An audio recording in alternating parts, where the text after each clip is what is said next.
한독사 속의 사랑. 황성 액터로 최고의 전성기를 누릴 때 연예계에서 사라진 이에리수의 사랑. 황성애터의 밤이 되니 월색만 고요해. 폐허의 설은 회포를 말하여 주노나.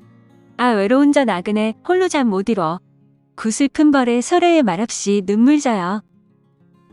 성은 허물어져 빈터인데 방초만 푸르러. 세상에 허무한 것을 말하여 주노나.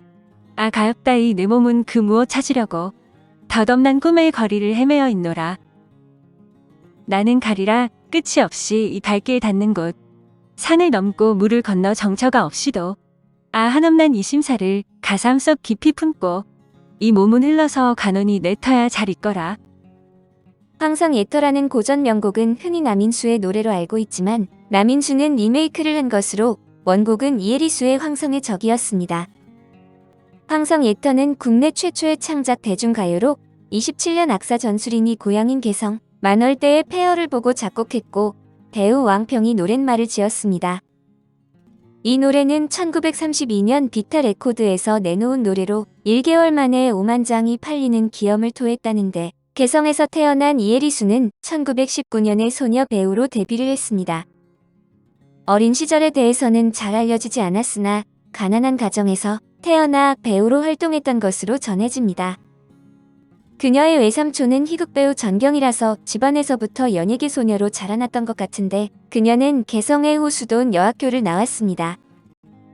참고로 호수돈 여학교는 미국 남감미교 홀스톤연회의 후원으로 만들어진 학교라 이름이 호수돈이 되었는데 이에리수는 본명이 이음전이었으나 이 학교에서의 영어 이름 앨리스라서 에리수라는 이름을 쓰게 되었답니다. 1931년 외삼촌 전경이의 결혼식 때 개성 출신인 비타 레코드의 문예부장 이기세도 참석을 했는데 피로연에서 이에리수에게 노래를 한번 해보라고 권했습니다. 이에 이에리수는 선뜻 독창을 했는데 좋은 가수를 찾고 있던 이기세의 귀에 이에리수의 노래가 확 꽂혔습니다. 이에리수는 1922년부터 극단 취성좌에서 연기자로 활약하고 있었는데 약혼한 처녀, 월광곡 등에서 주연을 맡았고 연극막간의 노래를 부르는 막간 가수로도 활약했습니다. 1929년 그녀는 단성사 공연의 막간에 황성의 적을 불러 사람들의 눈물을 쏟아내게 한 바도 있었습니다.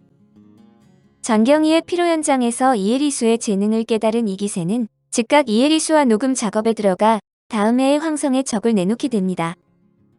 이에리수의 고향인 개성의 만월대를 소재로 삼아 나라 잃은 슬픔을 그린 이 노래는 1920년대에 만들어져 이에리수가 연극 공연 중 막간에 부르면서 유행했고 이때 정식으로 발매된 것이었습니다. 이 노래의 인기는 상상을 초월하는 것이었는데 식민지가 된 서러움이 노래 안에 들어있는 데다 애수어린 이에리수의 목소리가 감정을 증폭시켜 이에리수는 노래를 부르다 눈물이 터져 노래를 마치지 못한 경우가 있었답니다. 그러나 관객들은 큰 박수로 격려를 했고 노래를 마치자 변사가 황성 액터에 대한 역사를 설명하였는데 놀란 임석경관이 해산을 명하기도 했습니다. 전국의 가요 팬들은 이 음반을 구입하기 위해 판매점 앞에 길게 줄을 섰고 추금기 판매량도 늘어났는데 공연이나 무대를 통해서 보급되던 유행창가들이 음반을 통해 정식으로 보급되는 계기를 맞이한 것입니다. 결국 조선총독부는 이 앨범을 판매 금지시키는데 대구의 어느 보통학교에서 이 노래를 가르친 교사가 교직에서 쫓겨나는 일도 있었다고 합니다. 이렇게 초절정 인기를 구가하던 이에리수가 돌연 자살을 기도하여 세상을 놀라게 했습니다. 연희 전문 학생 배동필과 함께 손목의 동맥을 칼로 긋고 칼모친이란 극약을 나눠 먹고는 죽으려 했던 것으로 이에리수는 23, 배동필은 21이었습니다.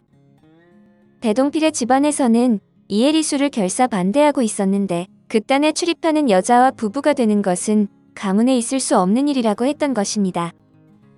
더구나 이에리수가 나이가 2살 더 많았기 때문에 여자가 유혹해서 홀린 것이라는 등 험한 소리도 서슴지 않았습니다.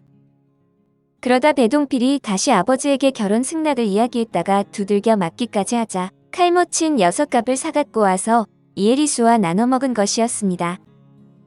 배동필이 집에 오지 않자 배동필 집에서 그를 찾아 이에리수의 집에 와서 이에리수의 어머니에게 이에리수의 방을 좀 살펴달라고 부탁해 어머니가 방에 들어갔다 놀라서 뛰쳐나오고 말았습니다. 어머니는 급히 빅타레코드의 이기세 집으로 뛰어갔고 이기세가 한밤중에 놀라 일어나 달려와서 의사를 불러 응급 조치를 취하게 했습니다. 배동필은 먹은 약을 대부분 토해냈지만 이혜리수는 그러지 못했고 손목의 상처도 훨씬 깊어 생명이 위독한 상태가 되었지만 다행히 목숨을 건질 수 있었습니다. 배동필에게는 본처도 있었는데 잡지 별건곤에 따르면 배동필은 결혼을 2번이나 한 몸이었고 이혜리수도 배동필을 만나기 전에 개성에서 동거했던 남자가 있었습니다. 배동필은 1931년 5월경에 집안에서 결혼을 시켰는데 부모가 보기에는 아무 문제가 없어 보였는데 결혼 사실을 학교에 알리지 않아 학교에서는 그가 미혼인 것으로 알고 있었습니다. 배동필은 결혼을 2번이나 했지만 모두 다 이상에 맞지 않았다고 실토한 바 있었는데 그러다 9월경에 이혜리수를 만나 연애를 하게 되었던 것입니다. 배동필은 아버지와 연인 사이에서 갈등을 하고 이혜리수도 과거의 사랑과 현재의 사랑 사이에서 슬퍼했습니다. 배동필의 친한 친구는 배동필이 이미 얼마 후면 신문 잡지에서 떠들게 될 것이라고 말했다며 이미 결심을 하고 있었던 모양이라고 했고 이혜리수의 절친인 이경설은 이혜리수의 자살 기도에 놀라며 이런 이야기를 했습니다. 그것이 정말입니까? 다정다안한 에리수의 성격이니까 자기를 거짓없이 사랑해주는 사람이 있다면 물론 그 남자를 따라서 어떠한 행동이라도 취할 줄 압니다. 우리의 생활을 세상에서는 너무나 방종한 생활로만 알기 때문에 진정한 사랑을 하지 못할 줄 알지만 사실은 세상에 쓰라린 경험이 많아서 진실한 인간미를 알기 때문에 자기 자신으로 그이가 좋으니라고 믿게 되면 어떠한 모험의 일이라도 주저치 않고 실행하고 맙니다. 에리수가 한 것도 그와 같은 의미의 것이 아닐까 합니다. 이혜리수는 부모보다 더 믿는 사람이라 그에게 유서를 남긴다면서 이기세에게 유서를 남겼습니다. 공부도 못하고 배우가 되어 웃음거리로 지내다 이기세 덕분에 가수가 되어 앞길이 열렸는데 가슴에 못이 박히는 일이 생겨 생을 하직하게 되었다는 내용이었습니다. 이 유서로 보아 그녀는 연기 생활을 하는 것은 원치 않았던 것 같고 노래를 부르는 가수가 더 낫다고 본 것 같았습니다. 몇 차례나 위험한 고비를 넘기고 간신히 기력을 회복한 두 사람은 당시 언론과 사회로부터 엄청난 비판을 받게 되지만 두 사람은 기어이 동거 생활로 사랑을 이어갑니다. 한편 배동필은 두 아내를 처첩으로 거느린 야릇한 광경으로 주위의 손가락질을 받으며 살아갔습니다. 배동필의 아버지는 이 사건으로 당연히 크게 놀랐는데 늘 온순하기만 하고 공부밖에 모르던 아들의 극단적인 선택에 당황하고 말았습니다. 배동필은 6년 과정을 5년 만에 졸업하고 연희 전문에 들어간 수재였는데 아들은 이승에서 맺어질 수 없으면 저승에서 맺어지기로 했다고 말했습니다. 그러자 아버지도 두 손을 들고 만 것으로 일주일 후 무사히 태어난 뒤에 두 사람의 살림집을 구해주게 됩니다. 단, 이혜리수는 연예계에서 완전히 은퇴해야 한다는 조건이 붙었는데 이혜리수는 사랑을 위해 모든 연예계 생활을 정리했습니다. 이후 어머니도 잘 보러 가지 못한 채 시집살이에 시달리다 사건이 한 번 더 터지게 되는데 배동필의 전처가 집으로 쳐들어온 것으로 이미 아이도 둘이나 낳았지만 전처는 막무가내였습니다. 이혜리수는 또다시 음독자살을 기도했는데 이 사건으로 확실히 부인의 자리를 지킬 수 있었지만 두 번째의 자살 시도에 대해서는 언론과 사회에서 매우 싸늘한 반응을 나타냈습니다. 이혜리수는 자신의 처연한 심정을 담아낸 듯한 노래 버리지 말아주세요를 마지막 곡으로 취입하는데 애처로운 음색은 듣는 이의 가슴을 서러움으로 빠뜨렸고 눈물까지 뚝뚝 흘리도록 만들었습니다. 그녀는 결혼 이후 자신이 가요계의 여왕이라 불렸다는 사실을 자녀들에게도 알리지 않고 평범한 주부로 남편과 행복한 일생을 살았다고 합니다. 남편 배동필이 공장을 운영했었기 때문에 여유 있는 삶을 산 것으로 보였지만 1950년 6.25 전쟁으로 한동안 가세가 기울어지기도 했다고 합니다.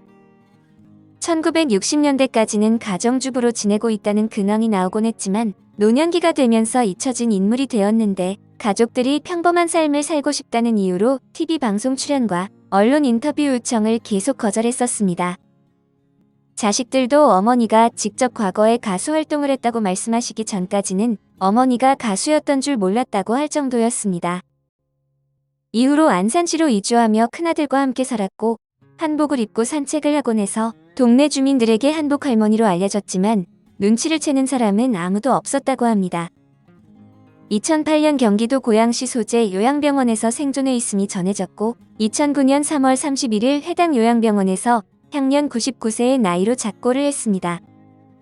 이후 많은 후배 가수들이 황성 예터를 발표했는데 고복수, 신카나리아, 남인수, 김희갑, 은방울자매, 박일남, 배호, 이미자, 라훈아, 남진, 패티김, 문주란, 조영남, 최연, 김정호, 한영애, 조용필, 신중현 등이 재해석했습니다. 조용필이 불렀던 황성 예터는 많은 가요팬들의 가슴을 사무치게 하는 절규에 창법으로 소름을 돋게 했는데 황성 예터는 한국인뿐만 아니라 1930년대 초반 일본인들까지도 조선의 세레나데라 부르며 즐겨 불렀다고 합니다. 오늘 한국 사속의 사랑은 황성 예터로 최고의 전성기를 누릴 때 연예계에서 사라진 이혜리수의 사랑이었습니다.